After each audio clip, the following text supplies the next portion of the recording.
Hello, my friends. Welcome to Living the Liminal Show this week. I am so glad you're here with us. If you are new to listening, welcome to the podcast show. This is a really fun platform. We have amazing guests. We talk about really cool, authentic kinds of stuff that you can use in your everyday. We laugh a lot. We just let life happen as we're having these conversations, and we just are here for presenting information and new ways of thinking and living life. And that's really what liminal is all about, is living in that present moment, the part that we can, I don't want to say control, but I'm kind of going to use that word. That part that we have the most influence and power over is what's right here, right now. And of course, it works with what my guest and I are going to talk about today. So I want to welcome to the show Pat Sheveland, who literally has been in the healing profession since she was in her teens as a former nurse. And then she, in 2015, became a certified life coach for the International Coaching Federation. And she's been holistically healing with families and helping people who are going through emotional trauma, grief, abandonment. She is a certified Spring Forest Qigong teacher. She's a certified funeral celebrant, and her most appraised purpose, let's say, is she's a 2-time best-selling author, and I'm sure it's going to be 3-time here any soon because she has 3 books out. Her first book is How Do I Survive? 7 Steps to Living After Child Loss, and Living Life in the Middle, The Caregiver's Guide to Healing, Hope, and Harmony through multi-generational living. She has so much wisdom about family, grief, and all that good stuff.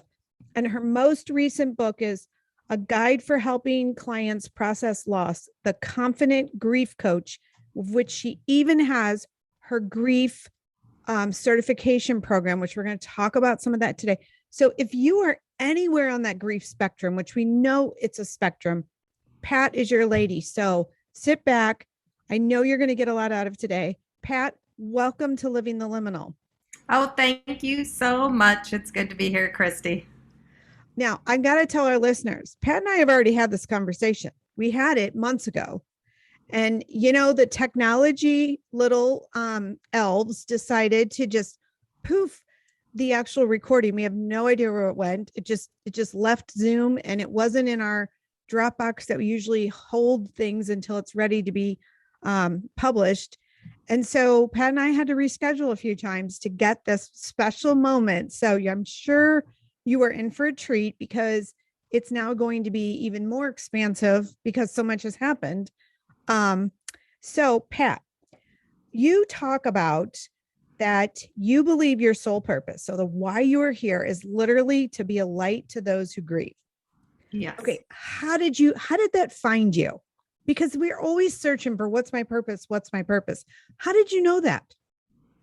I didn't know it until I was in my late 50s where it really was the light bulb turned on. And it was when my mother opened up about a brother I had who died before I was born. And my mom never talked about it. My dad never talked about it.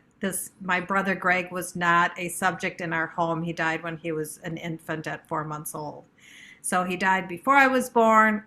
Didn't have any conversations or interaction with my family about that. But when he would have turned 60, which was when I was in my late 50s, my mom finally opened up about the deep chasm of grief that she had been holding within for all those years. And because I was a coach and a nurse and her daughter and all that good stuff, I started helping her to unwrap all that grief and allow it to open up and give it air so that she could process through that. She was in her late 80s. Also, during that same time, I decided to leave my corporate environment as an executive and go into the grief coach or into life coaching, as you had mentioned. And in order to be a certified life coach, you need to have coaching hours. So you have to hang your shingle up and actually do coaching Right. with live people. Yeah. And so I just kind of put it out there that I'm starting to do life coaching, and my first two clients were grieving moms. So right Mm, there, immediately, I had three grieving mothers wow. showing up on my doorstep, so to speak.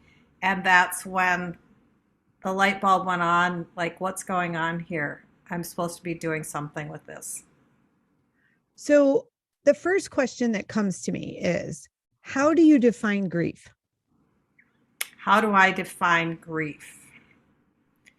It is a sense of loss, a sense of deep loss. So it's not necessarily the death of someone, but that's usually how we talk Hmm. about it, and it Right. manifests from that. But from my perspective, grief is just this deep sense of loss, and the emotions and the path, the journey of working in those emotions and moving to the other side where you can regain peace and a Hmm. sense of purpose. It's almost like that grief, almost we lose ourselves into it.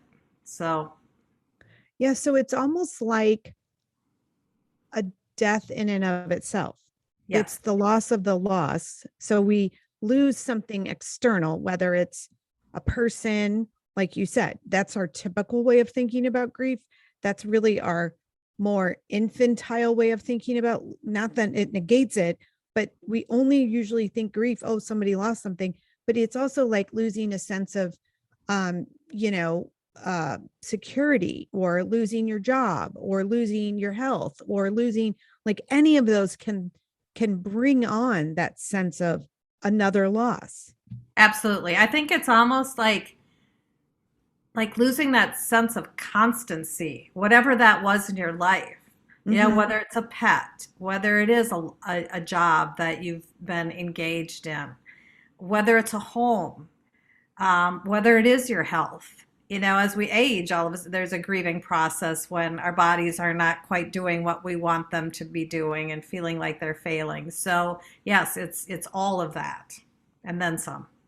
Well, and so this new book, I want to talk about it a little bit first, and then we'll kind of backtrack back to the other books, because there's a common thread in all three of them. So it's Right. not like one is completely different than the other. And some of your stories even sort of thread through.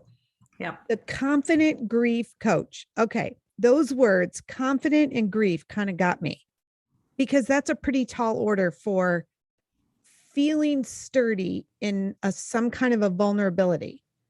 Right. Was that purposeful in terms of like creating a vision? Absolutely. Well, I had a vision. I mean, that's really what kind of showed up. So I've been Mm-hmm. doing one-on-one grief coaching and working with individuals who have experienced deep sense of loss and are looking to move in their life in a more positive way. But my mother died in January, and I'm I was, sorry. oh, thank you. She had a Hmm. beautiful life. So, it actually all played out the way that it should have and could have, and I was glad I was able to take care of her all those years. So, but she died in January, and what I was focusing on is when we talked the last time was working with caregivers and Mm-hmm. multi-generational homes and all of that, and how do you just like maintain yourself and have some flexibility and freedom and all that. So I thought that's really the path that I'm on, is to really help the caregivers of the world. Right. Mom died, and then in February I had like an epiphany, and it was almost like a voice came down from the heavens and said, "You're not done with grief yet, my dear. There is work to be doing in the grief space." And the caregiving piece is a part of that too. And I just had this vision that my program that I use, which I call the Breathe model, the Mm-hmm. um, coaching model for grief, is I wanted to get it out to more people because I can coach people one on one. Right. That's only impacting one person at a time, which is huge. I mean, it's huge for them. Right. But I wanted to see, this model is so great. I'd really love to see more people stepping into being a support to those who are grieving. Yeah. So that's where I took my Breathe coaching model and created it into a program to help people become confident if they want to work in the grief space, if they want to be a support for those who are grieving it. And it's a wide variety. Maybe they are working with caregivers and they want to be able to support them. But grief is not something that we get really specially trained in. No. As a nurse, I maybe got, I'm thinking of my nursing, maybe one chapter about Elizabeth Kubler-Ross's Yeah. five stages of grief. And Right. that was it. And people, even I work in, within the funeral industry as a certified celebrant, even those who are in that funeral industry struggle with, I'm not sure what to say to people when they're grieving. I'm not sure how to respond. So that's why I wrote this book and created my certification program to help people feel really confident that I can go and stand beside someone, help them, hold their hand as they're going through this journey to help them get to a place where they feel like they're more resilient and that they can have a life that's worth living after deep loss.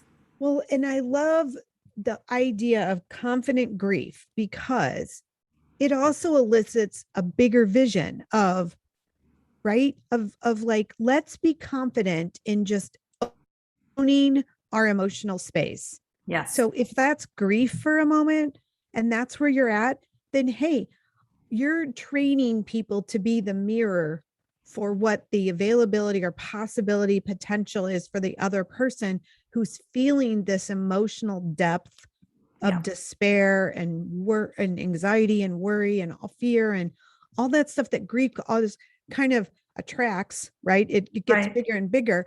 And so here's this coach sitting there saying, I can help you get to where you can live life again in the middle of whatever is going on for you. Right. And I like to say that grief and joy can coexist.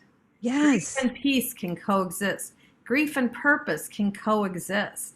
They don't have to be mutually exclusive. It can be both and. We can still feel our grief and I think emotions, it's important for us to process and feel our emotions. We have emotions for a reason.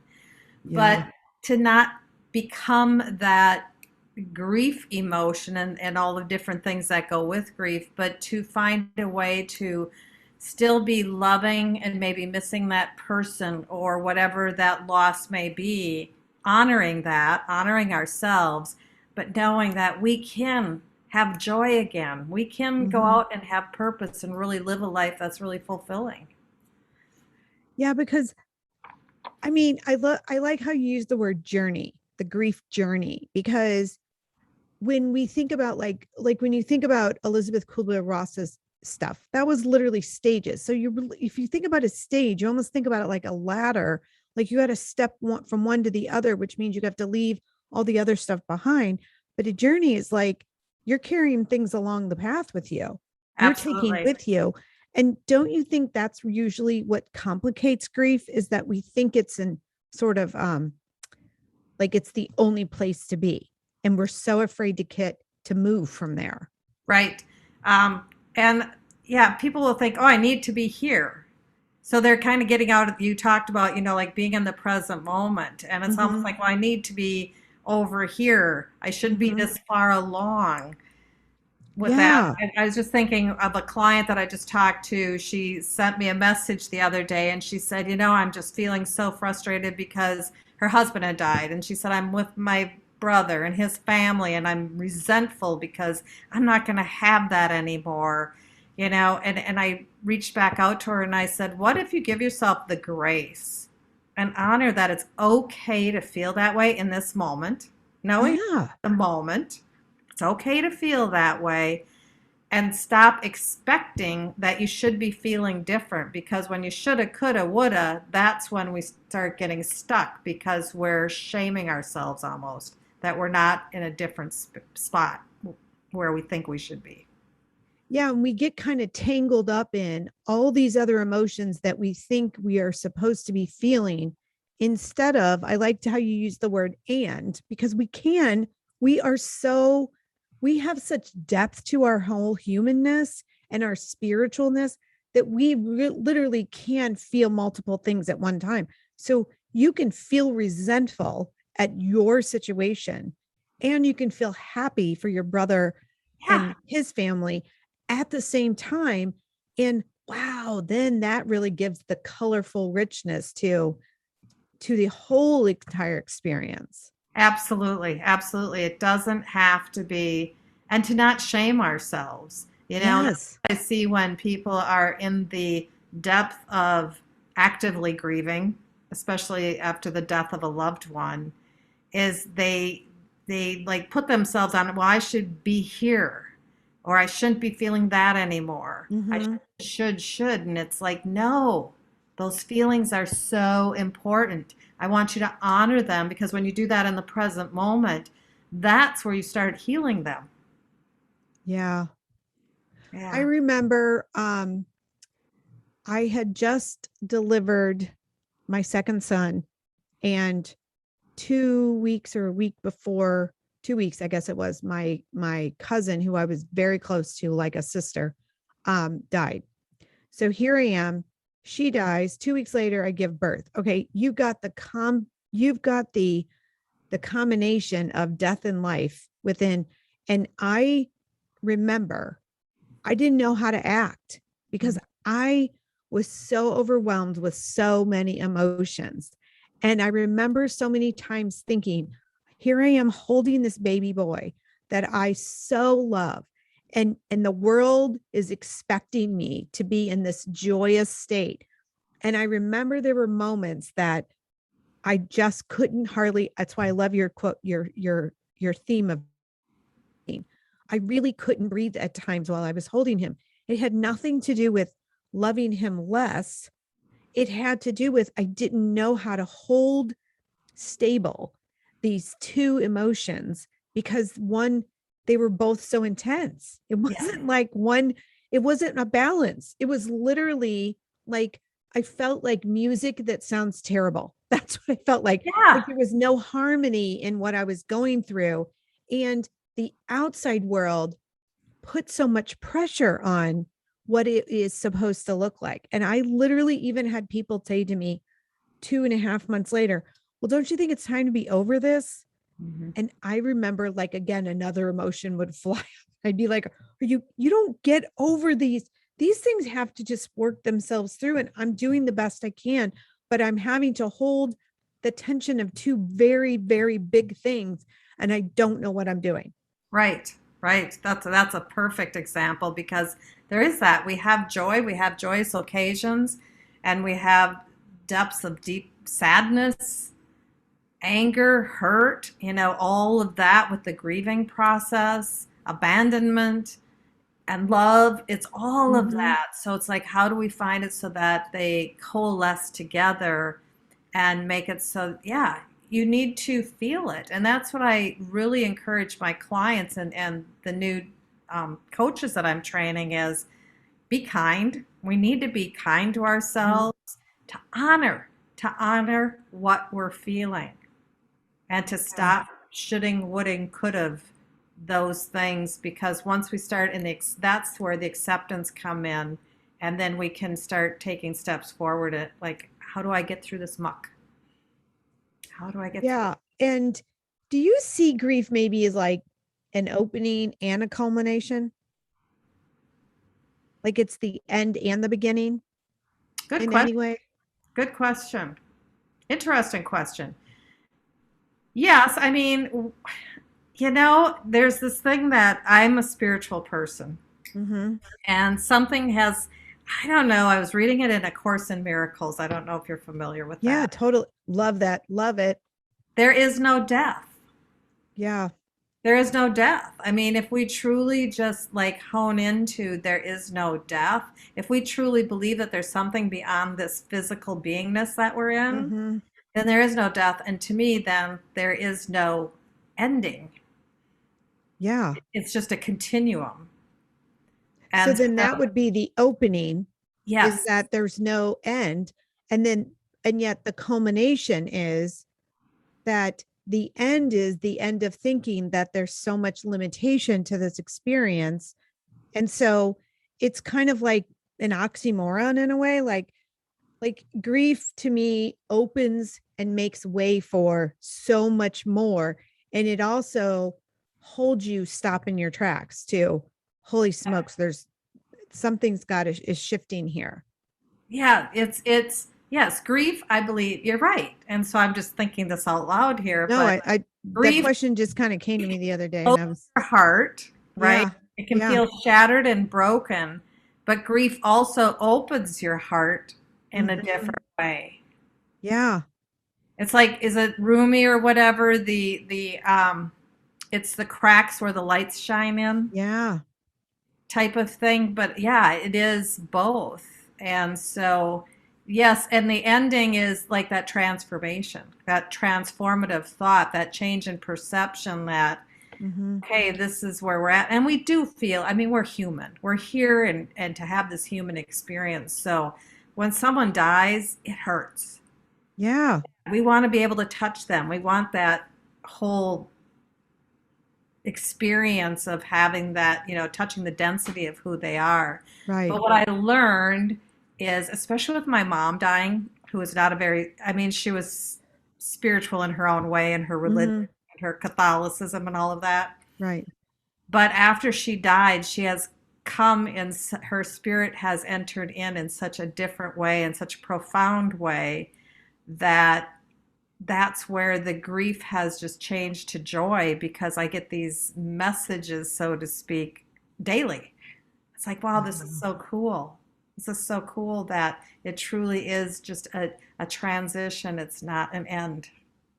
You Yeah, don't leave. You don't leave. You're just yeah. still And I here. think that's the culmination is that you finally get life in a much more expansive way than you ever did before Yeah. because it just continues. It just continues looking differently. Yes. Yes. So, okay, tell us about the breathe method because you talked about something being of air, right? When you're in that grief, you need air and you need breath. You need a fuel. I guess that's the word I'm looking for. You Yep. need a fuel that keeps you moving on that journey. And I mean, breathing is just simple. We do it automatically, but we do it different depending on the emotion we're feeling. Right. Yes. Well, it's interesting because, having worked with many grieving, especially mothers, but different people who are grieving the loss of loved ones or Mm-hmm. relationships and different things like that. What happens when we're deep in grief? We have that, we can't catch our breath. We kind of take it in and it gets stuck in our chest and we forget to exhale. Yeah. And it's like you said, it's a natural thing. We should be able to breathe in and breathe out. I mean, this is a very natural thing. But when we're in the trauma, Mm-hmm. this deep sense of loss, the emotions just get stuck in our chest. And so when I was writing my first, taking all the information to create my first book and to create this model for Mm-hmm. grief, and I just want to say, I didn't create it really. It all came from all of my wisdom keepers, or all my clients, really. I Right. Yeah. worked for them and put it into a nice little package. But as I was creating it, all of a sudden the acronym BREATHE just came to me. And so it's like, okay, that kind of makes step. I have steps here, Mm-hmm. not linear, but these are just like tools and resources and awareness and actions that people can take to help them move from point A to point EFG, Yeah. whatever, right? And so that's the breathe method. So every letter of the acronym is a part of the process. So we start with the B, which is being aware of who you are. And that's where we really take a look at where are you starting at? What's your baseline? What's your Yeah. emotional baseline? What's your life engagement baseline? Where are you at? Who are you? Doing some assessments as far as what are your strengths? What are some of the Mhm. challenges that you have just because that's who you are, your personality, all of that. So we take Right. a look at what's the baseline there. And really, I'm steeped in positive psychology, and that's where my coaching education came from. So I really like to take a look at what are your strengths so that we can use those as we're Mm-hmm. moving forward to tap into your strengths. Then the next step is reimagining your life. That's the R in the Breathe program. So reimagining your life, I take people on a guided imagery meditation. I call Mm-hmm. it a new ride. There's a twofold purpose for that. One is when we're grieving, it's very hard to just relax and Right. breathe. So the guided imagery, when people listen to my voice, they get very quiet and some fall asleep. Mm-hmm. But the other part of it is it's guided imagery. So it takes the person on a ride to really create what might their future look like. Mm-hmm. When people are grieving, I don't have them go out and do a 1 year, 3 year, 5 year plan. It's like, let's just see, where would you like to be in 3 or 6 months? How would you like to be feeling? What might that look like? Who would you like to be surrounded with? So it's Yeah. almost creating that vision. So that's the second step, is like getting them started into seeing that there is a future. Mm-hmm. Then the next step is one of my favorites, and it's called engaging your tribe. Mm-hmm. And I use tribe as my husband comes from an indigenous culture, and I have seen the importance of tribe when my Mm-hmm. nephew died unexpectedly when he was 18. And it's really like finding the support system and creating your own tailor-made support system. Mm-hmm. I have one rule: cannot be a Yeah. family member, because family members are grieving right along with you. Yeah. And Yeah. usually we try to lean into our family members, and then they fall short because they're grieving, and then it just creates more, Yeah. More tangled messes there. yep, tangled emotions, all of that. So Uh-huh. I really have my clients take a look at who is out there. And it's a fun one for me because people don't like to reach out to other people and say, I could use some help. Well, we And don't like to ask for help for one, because we see that as a sign of weakness when in actuality, it's a huge sign of strength. right.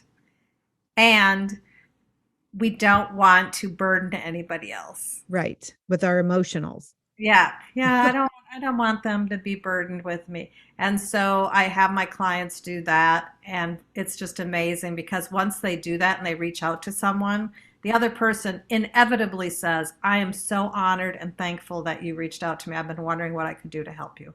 Yes. Because I think that's the thing when you're in grief, you create your own barrier system to isolation. One, Yep, because the emotions are so intense, and often our emotional stuff is what blocks us from even doing anything, right, feeling it or reaching out. And then we don't want to put that emotional space, right, on someone else, right. because that's a whole other level. And yet that's exactly what we need, is to have somebody that can be the sounding board. If nothing else, just to say you are okay right now. It's Yep, fine to feel the way you're feeling. Just to see you. yep. To see you, to hear you, to honor you, whether they say anything or not, to just be Yeah. hold Yeah. that space. And you're right, almost the the one commonality that I see when people are really struggling in their grief is their world becomes very small. Mm-hmm. They do cocoon in, and their world becomes very small, and then it gets even more difficult to reach out as their world gets smaller and smaller. Mm-hmm. So I think that's just so important. And then I have clients take a look at, what's your agreement? I call it your treaty, but what's your agreement that you and the people that you chose? I have them actually go and interact with these people and say, I'd like you to be part of my tribe. I'd like you to, hold this responsibility with me. And in turn, this is what I commit to doing for you, that if you call and check in on me, I will answer the phone. Oh, I will yes. call you if I'm in this kind of a state. So there's actually like this commitment. And when we commit to one another, we tend to hold our commitments much better than if we just Yeah. think about it. So that's engaging our tribe. Then the next step is accessing our own inner healer. We know that when we're grieving and we're dealing with a lot of emotions that we might want to consider like negative emotions, it can wreak havoc physically, Mm-hmm. not just emotionally and mentally, but physically on our bodies. So I have my clients just work through creating their own like health and wellness toolbox. Hmm. And I'm into acronyms. I'm the acronym queen, I guess. I call it the Faith Toolbox, and faith Hmm. stands for Finding Awesome Inspiration to Heal. And so I have Oh. and list take 10 things that you know calm you down, Mm-hmm. write them down on a list, and then put that list somewhere so that when you're in the depths of feeling so awful and you can't like calm down, that you can point to something on that list and go, I'm just going to do that. I don't even have to think about it. And it could be as simple as I'm just going to step outside the door and breathe in some fresh air and take three slow I deep. love how you say inspiration to heal, because so often we think it's like healing modalities are these humongous, big, extraneous kinds of activities, and they bring about a humongous internal reaction or action, like a solution. And your things are inspired, so that means you just need to get into a flow of energy that's just going to raise you a little. Yeah. Not even like it's going to transform you, it's just raise you a little from where you are right now. Beautiful. That's exactly what it is.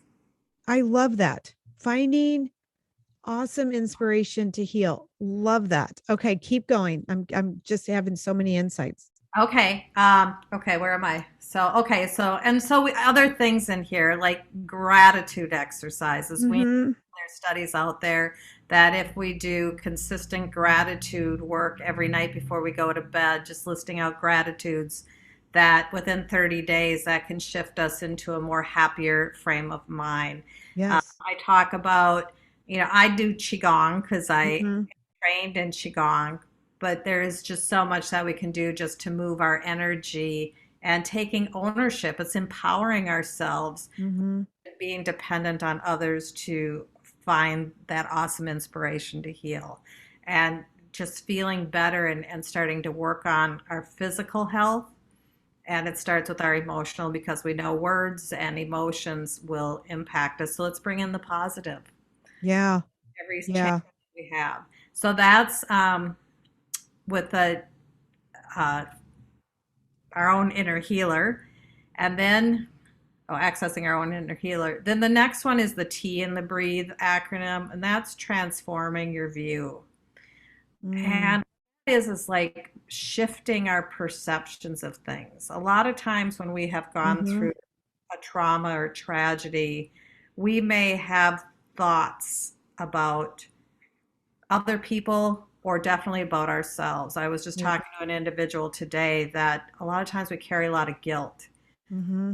What is guilt? I was saying that guilt to me is like anger turned inwards. And he's like, it's almost like self hatred. And I'm like, wow, Mm-hmm. there is that piece of that. Mm-hmm. So we know that we carry so much of that. So I have them, just really take a look at how might we reframe the story, change up the story, Yeah.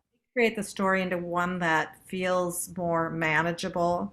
Mm-hmm. If my son died from an unintentional death by overdose, heroin laced with fentanyl, there are Mm-hmm. so much there. How can you reframe some of that to make it a story that's, you know, thinking about your son in maybe a different aspect, or, that type of thing, just Mm-hmm.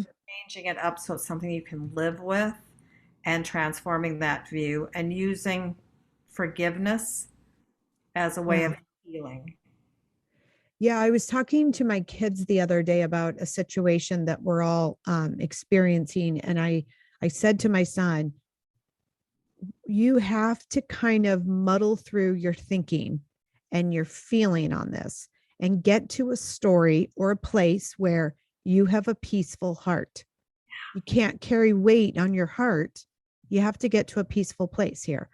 And that just resonated with him. He was like, "Oh," I said, "So take from these experiences, take what will help you put a puzzle together or put pieces together to create an image that allows you to have a peaceful heart, which Mm, would include then your forgiveness yes, piece, because it's all included."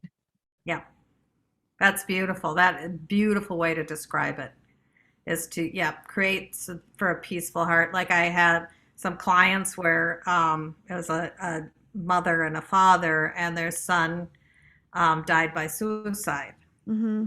And so very hard, didn't leave a note or anything. And so they're grappling like, how do we wrap our head around this, and why he had a great life and all of this.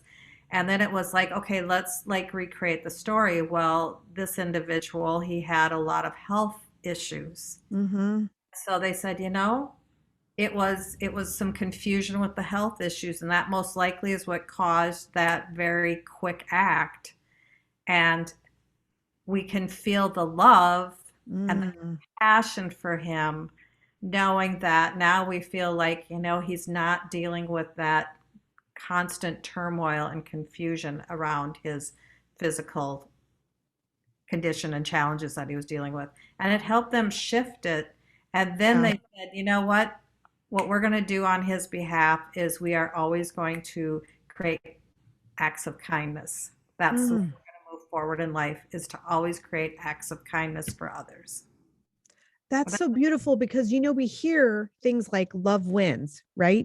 And we hear that the best solutions are win-win.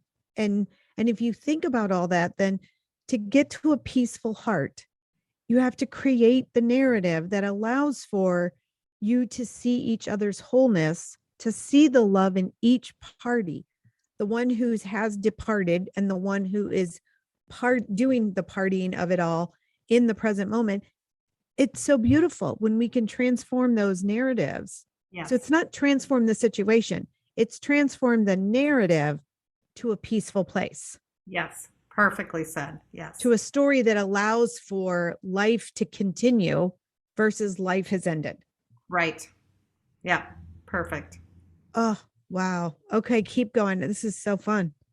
Yes. And so then after, people get through that, because I think that's important, then the next step is honoring your loved one and Okay. honoring your own grief. So it's a twofold process. So oftentimes we forget to really create some ceremony around that. And I think that's so important. I learned that growing up in a household that was shrouded in grief, but none of us knew why. Mm. If they would have had a ceremony for my brother, or an ornament on the tree where we could talk about just to be able to have that connection, I think life would have been very different for my parents. My brothers and I would have had a whole different connection with that, and it Hmm. may have changed, it would have changed the energy in our household.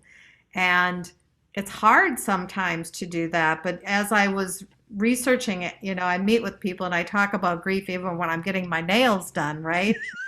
And the cultures and Well, different cultural hmm. aspects. And so I was asking the gals where I get my nails done. So they're Vietnamese, and so I just was curious, like, so what happens when someone dies, and their grandmother had died. And she's like, well, we have these ceremonies. And so, right after the death, we light incense and we have these ceremonies and have food. And then it goes to once a month. And then it goes to Hmm. every 6 months and once a year. But they always set a plate Mm. at the Yes. table. And so I said, so what do you believe when someone dies? Where do they go? And she's like, oh, they're right here, right here. And that's why they set the plate at the table. So I think those are just honoring ceremonies. When my Hmm. nephew died, going to um, the tribe that came together Hmm. at the reservation, and how the whole community came to lift up the family and hold the family, Hmm. so important. And the 4-day wake Yeah. where Coleman's body was never left alone, all of that. It was just like so amazing, because you really got steeped into allowing the grief to be there, but kind Yeah. of bringing some normalizing, I guess, to it, that Yeah. happens. And so we're going to honor this. And then they do a beautiful ceremony called Wiping of the Tears, where actually you allow the tears to wipe away the tears and allow that spirit to not be tethered to earth, but to be able to expand and move freely Oh, into wow. that next Beautiful. life. So those honoring ceremonies are so important. And when we come up to an anniversary date, Mm-hmm. it's really important to, sometimes we may just want to stay in bed and put the covers over.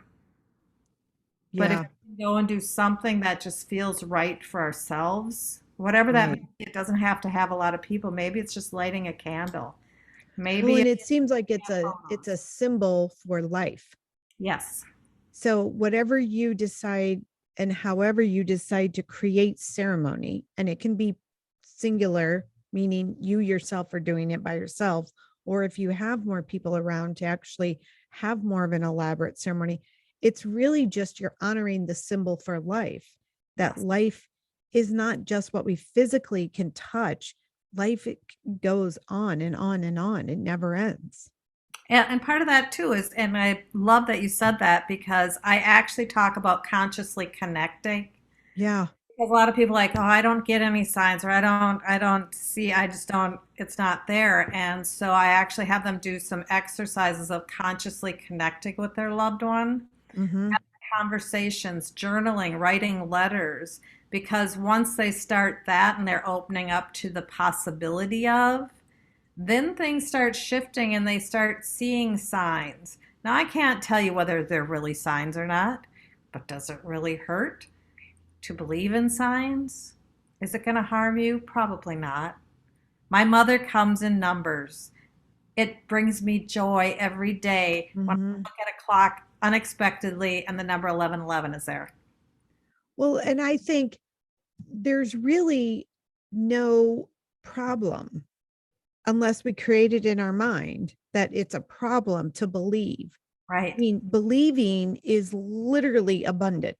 It's Yeah. like it's limitless. It's believing is life, death, life. It just is, it's never ending to believe. You have so much availability to believe. So who cares? If Right. you believe that that number is your mom and it brings you joy in the midst of you living without her, again, holding the tension between two opposites, who cares? Right. We Right. don't have to have scientific proof all the time. It's about, is this bringing your life up? Is this allowing you to live fully? And if that's what allows you to live fully, then hey, if you see, an animal and it makes you think of so and so, or if you hear, I know just yesterday, I think it was, I walked into the kitchen and I had a smell and I was like, oh my gosh, that's so and so. Like Yeah. I knew instantly. And then I walked out and thought, is it really? Am I even smelling that? And then I walked back in and I just started laughing because I thought, who cares? That Right. made me think of her. It brought me a smile. And if we think about good feeling, joy, smiles, uplifting, that's the way we should be living life consciously. Right. Right. And that's why So it's I love conscious that. connection, Yeah. consciously connected. And once we do that and make it a habit, then it just happens and we don't have to consciously do it anymore. It'll just show up and then you're going to have that smile on your face. You're going to smell that smell. You're going to see that number. You'll see the cardinal. You'll whatever the butterfly, whatever Yeah. it is, right? The And right. you'll see it more and more. Yeah, because you're open to it. Your eyes are Yeah. like aware. So that's a very important piece. And then finally, the last part of the breathe method is to entering into a life of purpose. Mm-hmm. This is what I know, and I'm sure you believe it, is we heal by serving others. Mm-hmm. Because we get out of our own muck, we get out of our own beingness, and we're here to be of service to others. So, what's our purpose? And that could be so wide and so broad. Right.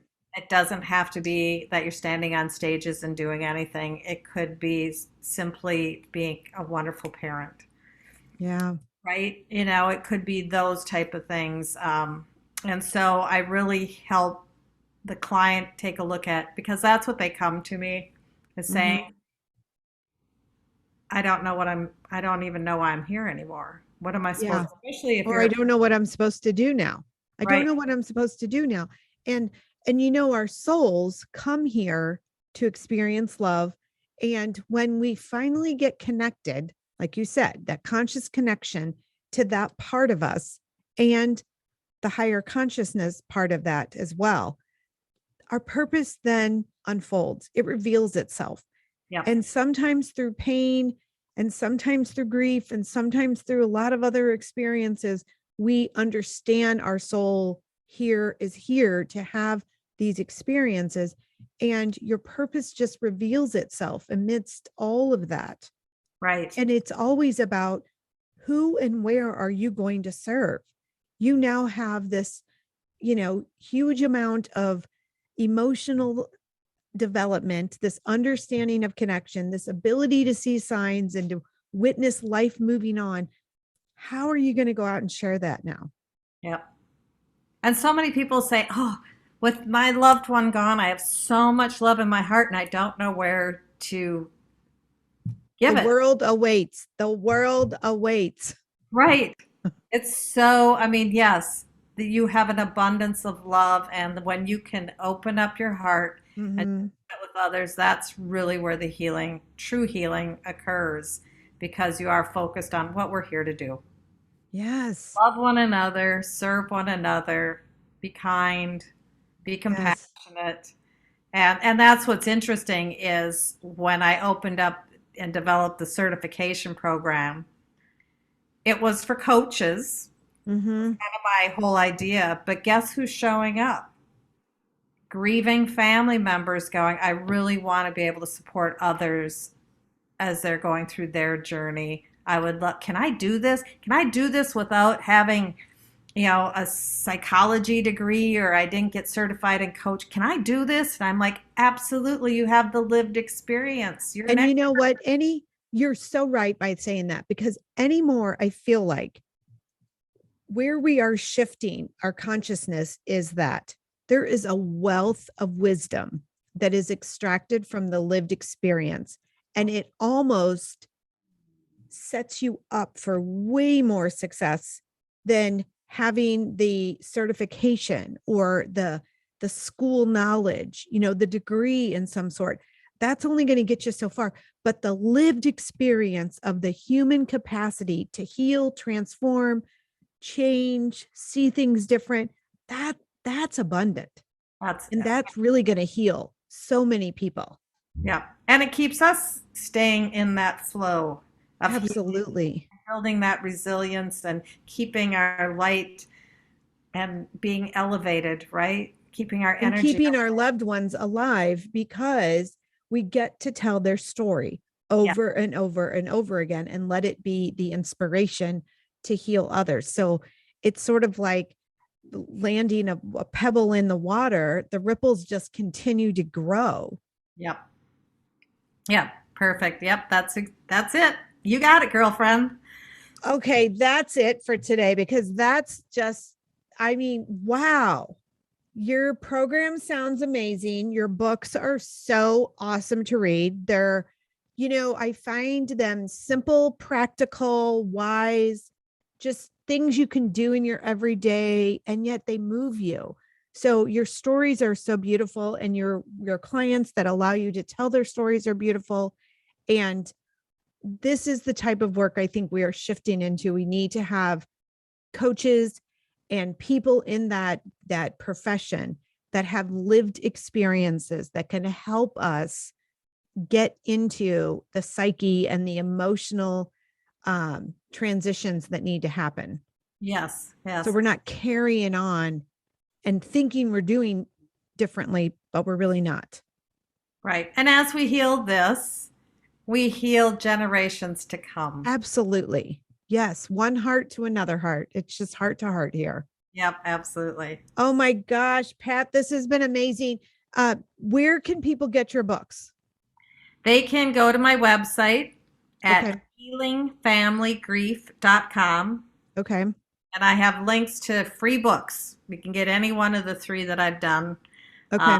and order one or all of them. Like you said, there's a lot of similar things between all of them because they're like the same type of things that we need. Because your journey has led you here. So of course you're going to thread in all of these things, and it's just amazing how you take one story and you just keep molding it and shifting it. And it's incredible. It's just incredible. I think it really does show the true meaning of life right there. Yeah, yeah, yeah. And can I just tell you, this is the circle of life. So my mom died in January. Uh-huh. We lived in a multi-generational family. So with my son, my daughter-in-law, my mom was there, I'm there, all these four generations. My son and daughter-in-law got pregnant quite immediately after my mom passed. And now Wow. it's a new baby. So 9 months later, here's this beautiful soul Mm, named after the grandmothers who now is just bringing this level of joy that is beyond comparison. And you can yeah. just feel the energy of my mother and the grandmothers just coming forth Oh, and just, bringing forth into our family. That's the circle of life. I love that. I love that. And we didn't get a chance to really dig into this multi-generational piece, but your books tell the beautiful story of that, of again, love and forgiveness and understanding and the importance of communicating Yeah. and seeing each other fully, a Yep. representation of love fully and wholly. So I encourage our listeners to get your books, and if they're in those caregiving kinds of roles, they're definitely very helpful to helping you get centered every day on what your purpose is there. So Yes. again, I thank you so much. And as we wrap up, I want to ask you our high five questions. So Okay. what inspires you? Oh, what inspires me? My grandchildren and my clients. Oh, yes. Really. Yeah. You sound like you just have amazing clients. I love that. How do you have fun? I know what you're probably going to say, but say it anyway. How do I have fun? I Uh-huh. I love to dance. Okay. I forgot that you love to dance. I was thinking you were going to say something about your grandkids, but then I remembered the last time you talked about Riding my dancing. motorcycle. I have Oh, a oh, that's what it was. It was yeah. because I forgot you. I think I'm doing the dance thing now because it's becoming winter in Minnesota and I can't ride my bike, so dancing is kind of my thing now. I need to see a picture of you on that bike someday. I'm telling you. Okay. What's one thing you cannot live without? Oh, love. Oh, yes. Yes. Universal. That's a universal. Yep. What does freedom mean to you? Freedom's just another word. Janis Joplin just came in. What does I freedom think mean? you're wanting to dance for us. I think probably, yeah. Um, what does freedom mean for me? Freedom just, oh, that's a good question. I guess freedom to me is just to be able to play full out, Mm-hmm. totally self expressed, and to be unconditionally loved and to unconditionally love others. That's what Oh, freedom is. wow. Okay, we do have one more question, but I could have ended on that one. That just grabbed my heart. What are you grateful for? Life. Mm, yeah, that everyday kind of stuff. It's so fun. So all encompassing. There's just not one thing I'm grateful for. It's all of it. That's beautiful. Thank you so much again for joining us today. And thank you for doing this again since we sort of, I don't even care that we lost the first one. This one has been incredible. Things happen for a reason, right? Yeah, I'm not complaining at all. This has been so lovely. So we'll have all of Pat's information where you can get her books and her website so you can access her. And my friends, thank you so much for listening to Living the Liminal today. Thank you for being here. Remember, you are both student and teacher. So take what we've talked about today, take it in your life as the student, and then turn it around and teach somebody else, because you know what? You matter. You matter. You're important. You're a beautiful soul. I love you. Peace out, my friends.